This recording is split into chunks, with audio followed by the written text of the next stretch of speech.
Lecture number 2। आज हम लोग बात करने वाले वापस से जनरल एंट्री के बारे में। आज हम लोग एक कैटेगरी को पकड़ेंगे। अब कैटेगरी आज जो है उसके बारे में चर्चा करने से पहले वापस से थोड़ा बेसिक हम लोग बैकग्राउंड ले लेते हैं। हमने ऐसा एक फॉर्मेट बनाया था जिसमें हम लोग जनरल बोलते हैं। जनरल ऑफ जो पार्टी का नाम है वो जिसकी बुक आप लिख रहे हो वो।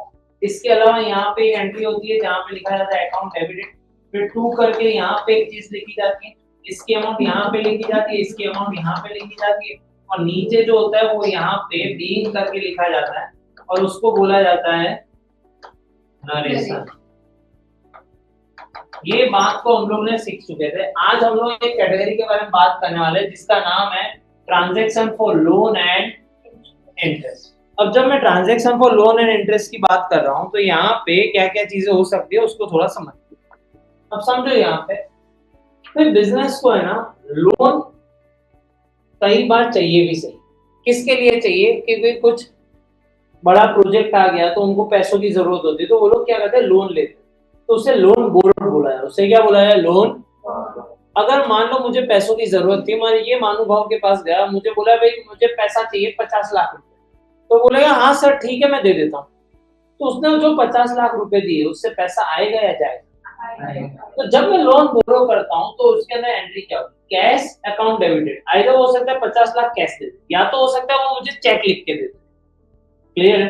टू डैश परसेंट वो ब्याज भी तो बोलेगा। क्लियर है? तो डैश परसेंट मतलब 5%, 10% वो बोलेगा सर वो 10% ब्याज ले, तो 10% लोन अकाउंट। क्लियर है? तो उतना हमारा यहाँ पे काम बन जाएगा। तो मैंने यहाँ पे ये एंट्री। अब जब मैंने लोन ले ली, अब लोन पे करने से पहले मुझे क्या देना होगा? उसे ब्याज भी तो देना होगा।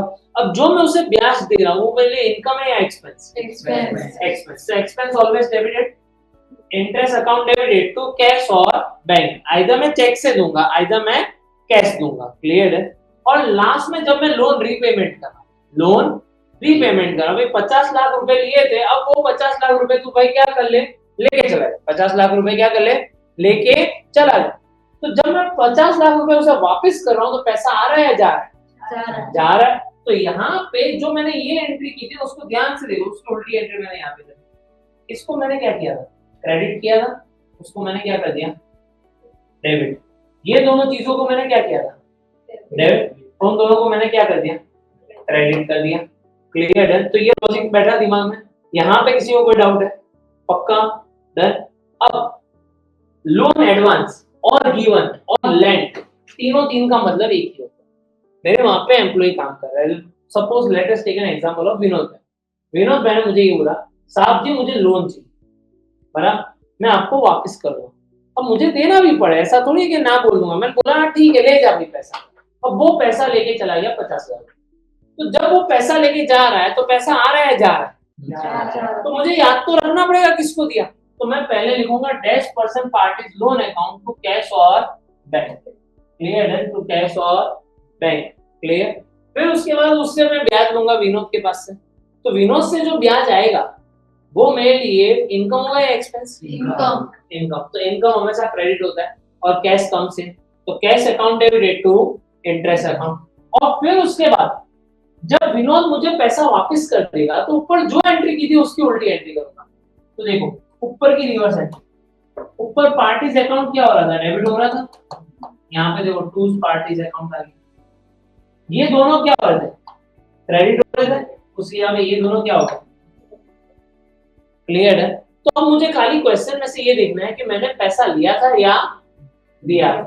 क्लियर है? ब्याज ले रहा हूं या ब्याज दे रहा हूं। डन। इतना लॉजिक मिल जाए तो मेरा आंसर एंट्री क्या हो जाए? इजी हो जाए। तो अभी फटाफट से ये चीज लिख दो। चलो अब जो हमने फॉर्मेट लिख के रखा वो आपके पास रखना। क्लियर है? अब हम लोग क्वेश्चन को समझते हैं। मैंने फॉर्मेट जो देता हूं ना वो मान के चलो कि वो गुरु मंत्र है आप लोगों के लिए। क्लियर? आपके अपनी बुक के अंदर लिख के रखा है। अब धीरे धीरे देखोगे तो ऑटोमेटिकली समझना चालू कर दोगे।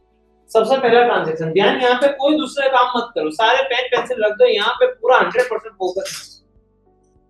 Right the following line in the journal of Pushkar की बुक में हमें लिखा। अब सबसे पहले 2014 फरवरी फर्स्ट डे, तो मैं यहाँ पे लिख देना 2014 फरवरी first day. Due to additional required fund 12% of ₹20 borrowed from Ram. Ram से मैंने पैसा लेके आया, तो पैसा आ रहा है या जा रहा है? आ रहा है, कैश कम्स इन, तो मैं यहाँ पे लिखूंगा cash account debit, cash account debit. कितना पैसा आया मेरे पास? 20,000 रुपए। किससे लिए मैंने? राम। तो मैं लिखूंगा टू 12% राम्स लोन अकाउंट। आप देखो आपके टेबल के अंदर बोरोड लोन के अंदर मैंने सबसे पहली एंट्री यही लिखवाई, कैश अकाउंट डेबिटेड या तो bank account debited to dash percent parties loan account. Dash percent का मतलब है 12% राम्स लोन अकाउंट। कितना रुपए? 20,000 रुपए। अब यहां पे मैं क्या लिख दूंगा? बीइंग लिख दूंगा। ये बीइंग जैसे ही मैं लिख देता हूं तो मेरा काम क्या हो जाएगा? इजी। अब बीइंग कैसे लिखा है मैंने लास्ट टाइम भी समझाया, being due to the additional requirement of the fund 12% loan borrowed from Ram. Clear है? इतनी चीजें हटा दो, इसलिए आपका काम क्या हो जाएगा? इजी हो जाएगा, नरेशन बन जाएगा। यहां तक किसी को कोई डाउट है? पक्का? अब देखिए दूसरा, तीसरे पॉइंट में rupees 8,000 lent to Lakshman at interest of 8%। Lent, lent मतलब किसी को दिया। लेंट का मतलब क्या होता है? किसी को दिया। क्लियर है? तो जब मैं किसी को पैसा देता हूं, पैसा आता है या जाता है? जाता है। और पैसा जाता है तो उस केस के अंदर मैं लिख देता हूं, क्योंकि किसके पास गया? लक्ष्मण के पास गया। 8% लोन। तो पहली एंट्री देखो आपकी ये साइड पे जो मैंने लिखवाई थी वो 8% Lakshman loan account debited to cash account. और कितने रुपए? 8,000। अब बहुत सारे बच्चों को है ना एक प्रॉब्लम होता है, वो प्रॉब्लम ये होता है कि सर ये 12% है, ये 8% है, उसकी गिनती हमें नहीं करनी, हमें वो 20,000 का 12% नहीं करना, हमें वो 8,000 के 8% नहीं करना ना, नहीं करना। ये गिनती हम तब करेंगे जब हम उसे ब्याज देंगे, जब हम उसे क्या देंगे? ब्याज। और आज अगर मैं ब्याज दे ही नहीं रहा हूं तो मैं उसकी गिनती करूंगा नहीं। क्लियर है? तो ये दिमाग में ऐसे सारे डाउट है, उसे क्या कर दो? हटा दो। यहां तक किसी को कोई डाउट? पक्का? क्लियर है? चलो आगे। हेलो एवरीवन, आप सबके लिए एक मेगा अनाउंसमेंट। हम लोगों ने आपकी स्टडीज़ का जो सफ़र है वो और एंगेजिंग हो और इफेक्टिव हो, उसके लिए एक प्रोडक्ट लॉन्च की है। देखते हैं क्या है इसमें। अब आप लोग हमारे साथ अकाउंट्स और स्टेट्स का क्वेश्चन घर बैठे सॉल्व कर सकते हैं, क्योंकि हमने बुक डिज़ाइन की है कुछ इस तरीके से जहाँ पे क्वेश्चन है और उसके नीचे एक स्पेस दी गई है, जो हम यहाँ पे क्वेश्चन सॉल्व करेंगे वो वहाँ पे कर सकते हैं। और साथ साथ में प्रैक्टिस सम्स रखे हर लेक्चर के बाद जो आपको करना है, जिससे आपके कॉन्सेप्ट हो जाएंगे बहुत ही क्लियर, और साथ साथ में नेक्स्ट लेक्चर की अंडरस्टैंडिंग हो जाएगी बहुत ही बेहतर, क्योंकि कर रहे हो हमारे साथ solve with the help of this books. Economics और बिजनेस एडमिनिस्ट्रेशन, जिसे हम लोग OCM के नाम से भी जानते हैं, हम लोगों ने नोट्स कुछ इस हिसाब से बनाई है, जहाँ पे MCQs, 1 liners, 2 marker, 3 marker, 5 marker as per board pattern, जिस हिसाब से बोर्ड का पैटर्न है उसी हिसाब से फॉलो किया। और काफ़ी जगह पे काफ़ी चैप्टर्स में मैंने समरी नोट्स भी रखी है, जिस वजह से होगा क्या कि आप लोगों के लिए और ज़्यादा अच्छा हो जाएगा, क्योंकि टेक्स्ट बुक में काफ़ी बार ऐसा होता है ये डिफ़िकल्ट हो जा रहा है या कुछ हो जा रहा है, तो उसके लिए हम लोगों ने कुछ इस हिसाब से किया है। और काफ़ी चैप्टर्स में मैंने समरी भी दी है कि आप ये समरी देख लीजिए, आपके लिए और ईजी हो जाएगा। और स्पेशली अगर आप ये वीडियोस भी देख रहे हैं साथ साथ में और वो नोट्स को भी फॉलो करेंगे तो आपके लिए और आसान हो जाएगा। तो बच्चों, अगर आपको ये नोट्स परचेस करनी है so you don't have to worry, link मैंने ऑलरेडी डिस्क्रिप्शन में दे दी है। आपको यहाँ पे स्क्रीन पे भी दिखती होगी कि भाई आप लोगों को अगर ये नोट्स, हमारी जो अकाउंट स्टेट को भी मेन 4 सब्जेक्ट्स की जो नोट्स है वो अगर आपको चाहिए तो it would cost only ₹4,100। Don't worry, delivery charges है वो हम लोग बेयर करेंगे आपके लिए, तो इतना तो हम लोग कर ही सकते हैं। ठीक है, तो यहाँ पे जितनी भी सारी चीज़ें हैं, ये हमारे मेन 4 सब्जेक्ट्स की नोट्स, वो आप लोगों को सिर्फ 4,100 में मिलने वाली है। YouTube पे आप हमारी नोट्स के साथ भी आप लोग पढ़ सकते हो, तो यहाँ पे आपकी पढ़ाई होगी और भी आसान with the help of UKIC online. Wish you all the very best. और अगर कुछ भी डाउट हो कमेंट सेक्शन में आप कमेंट कर सकते हो। तो बस हमारे YouTube वीडियोस के साथ, ये बुक्स के साथ आपकी प्रैक्टिस हो जाएगी एक लेवल ऊपर, और वही चीज़ चाहिए हम लोगों को जहाँ पे मार्क्स अच्छी तरीके से स्कोर कर पाए। तो हैप्पी लर्निंग, मिलते हैं हम लोग बाद में। बाय बाय, सी यू, टाटा, आओ। Received cash ₹800. Received cash ₹800 for loan lent to Bharat. Bharat को हमने कोई लोन दी थी और उसने हमें क्या किया? 800 रुपए वापस कर दिया। 800 रुपए क्या कर दिए? और साथ साथ में 200 रुपए ब्याज की भी वापस कर दिए। तो मुझे ये बताओ, भरत भाई साहब ने हमें कितने रुपए दिए होंगे? पक्का 1000? तो 1000 रुपीज दिए होंगे, सीधी सी बात है। उसने कितने रुपए दिए? 1000। तो पैसा आया या गया? आया। तो मैं यहाँ पे लिख रहा हूँ आया पैसा, कैश अकाउंट डेबिटेड। कितना पैसा आया? आपने बोला 1000 रुपीज आया। उस 1000 रुपीज में से लोन का कितना पैसा था? तो मैं 2। अब भरत भाई की कितनी लोन थी वो बोला हुआ नहीं, तो मैं लिख दूंगा 2 भरत लोन अकाउंट। कितने रुपए आए? 800। 2 इंटरेस्ट अकाउंट, क्योंकि interest is my income, interest is my income. तो आपका देखो यहाँ पे जो लेंट वाला पार्ट था ना, उसके सेकंड एंट्री पढ़ो, 2 इंटरेस्ट लिखा होगा, वहां पे लिखा हुआ है cash account debited to interest account. Clear? 2 interest account कितने रुपए आए? इस चीज को बोला जाता है कंबाइंड एंट्री। इस चीज को क्या बोला जाता है? Combined entry. हमने दो चीजों को कंबाइन कर दिया है कि जो पैसा उसने वापस किया और जो ब्याज दिया, उन दोनों को हमने जोड़ के एक साथ कर दिया। क्लियर है? तो ये तरीके को कंबाइंड एंट्री बोला जाता है। क्लियर? यहां तक किसी को कोई डाउट है? पक्का? बढ़ो मैं आगे। क्लियर है? चलो आगे बढ़। 10 rupees 5000 return back to Sita for borrowed loan and paid interest 400। हमने सीता को 5000 रुपए वापस कर दिए। 5000 रुपए क्या कर दिए? वापस कर, और साथ साथ में ब्याज भी दे दिया 400 रुपए। तो टोटल कितने रुपए हमने वापस कर दिए? 54। पैसा आया या गया? किसको मिला? सीता। तो यहाँ पे मैं पहले लिखता हूं सीता लोन अकाउंट डेबिटेड।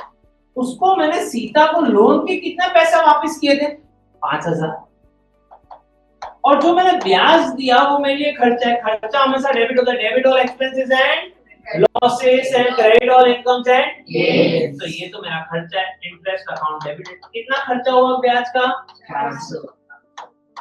तो कैश अकाउंट कितना पैसा मेरे जेब से गया? 5400। समझ में आई बात है? यहां तक किसी को कोई डाउट है?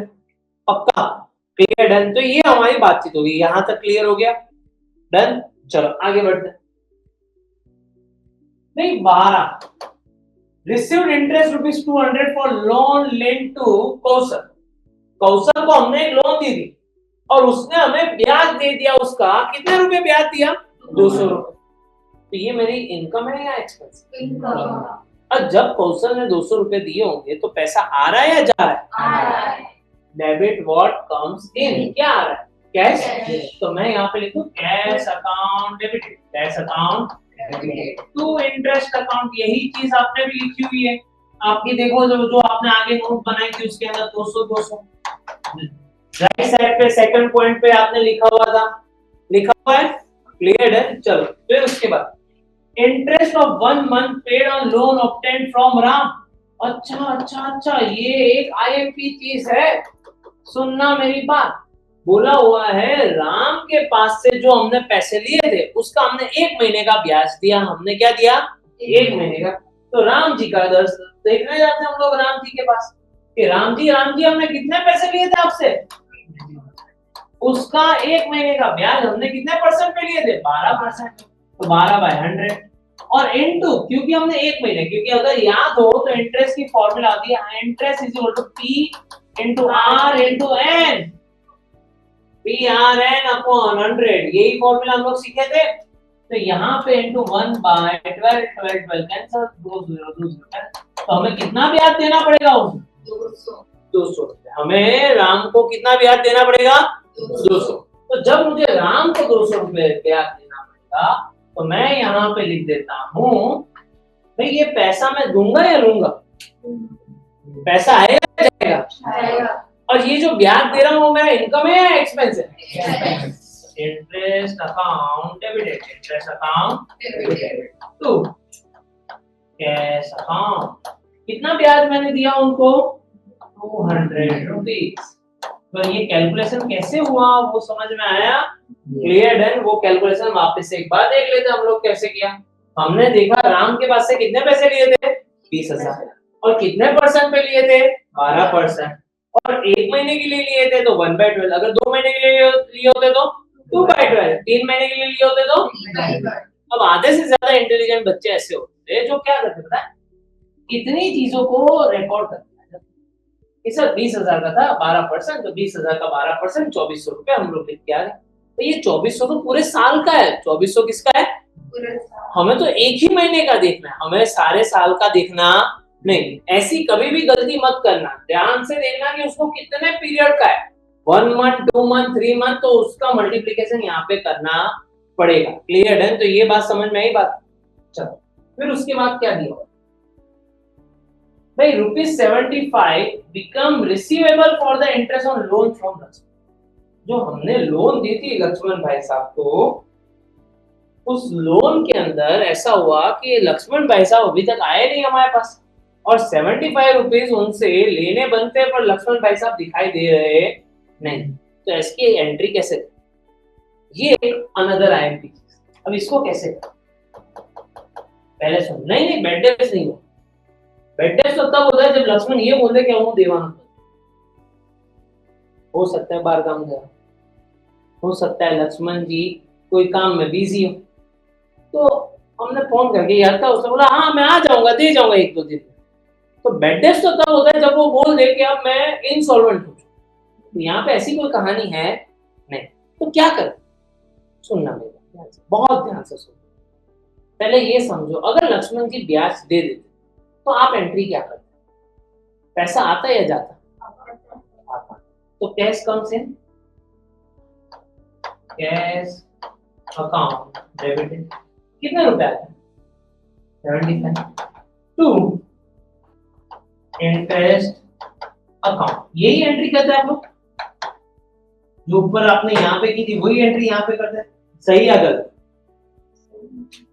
Interest cash account debited to interest account, की इंटरेस्ट हमारी इनकम है तो इनकम क्रेडिट होता है, कैश कम्स इन तो कैश अकाउंट डेबिट होता है, ये सही है।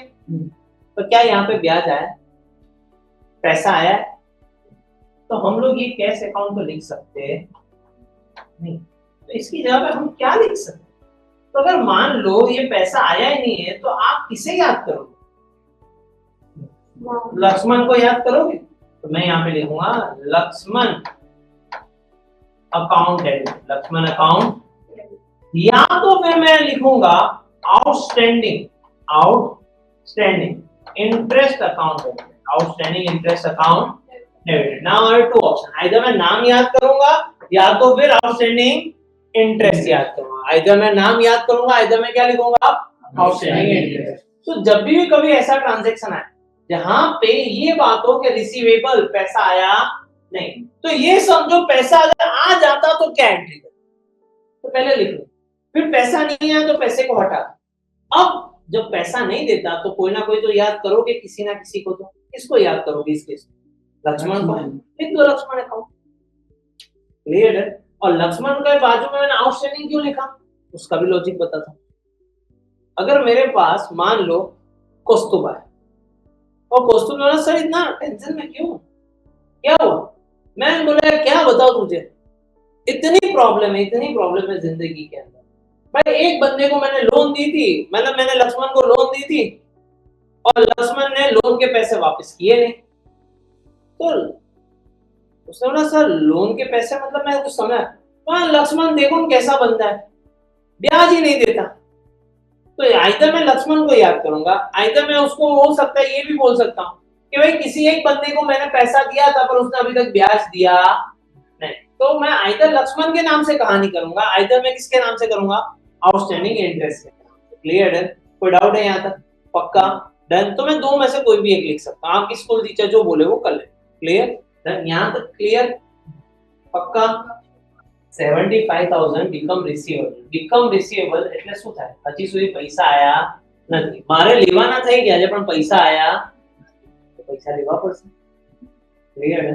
પૈસા લઈશ કઈ રીતે, એટલે હજી સુધી પૈસા નથી આયા, જો પૈસા આવી ગયા તો હું એન્ટ્રી શું કરું, cash to interest, cash to ફક્ત પૈસા આયા નથી એટલે કેશ એકાઉન્ટ તો લખાશે નહીં, તો મારે શું લખવું પડશે, હવે હું કોને યાદ કરીશ, એના પૈસા કોણ નહોતા account, Lakshman account debited to interest account.